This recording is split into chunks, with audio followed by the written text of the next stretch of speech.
অবৈধ গ্যাস সংযোগ ও বিল খেলাপিদের বিরুদ্ধে রাজধানীর কামরাঙ্গীরচরের রসুলবাগ এলাকায় অভিযান চালিয়েছে তিতাস গ্যাস কর্তৃপক্ষ। সময় মতো বিল পরিশোধ না করায় বেশ কয়েকটি বাড়ির গ্যাস সংযোগ বিচ্ছিন্ন করা হয়। এটা আমাদের প্রতি সপ্তাহে প্রোগ্রাম। সামনের সপ্তাহে আমাদের প্রোগ্রাম আছে গুলশানে, পরের সপ্তাহে মতিঝিলে।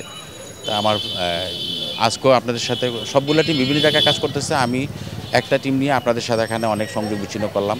তার মধ্যে দেখা গেল যে 3টা হইলো বকেয়ার কারণে, 4টা হইলো অবৈধর কারণে।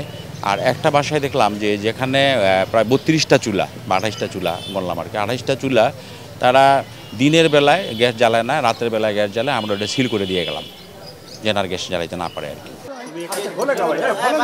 তিতাসের ধানমন্ডি কার্যালয়ের অধীনে পরিচালিত এই অভিযানে 24টি দল মাঠে নামে। অভিযান চালায় হাজারীবাগ, জিগাতলা, ঢাকা উদ্যান, আদাবর সহ আরও কিছু এলাকায়। আজকে যেটা বকেয়া পেলাম 1 লাখ 1.5 লাখ এরকমই বকেয়া বেশি এই এলাকায়। এখন যখন আমরা লাইন কাটার পরে অবৈধ যেগুলো লাইন কাটতে সেগুলো আমরা সিল করে দিতেছি। সিল করে দেওয়ার পরে এখন আর তারা ব্যবহার করতে পারবে না।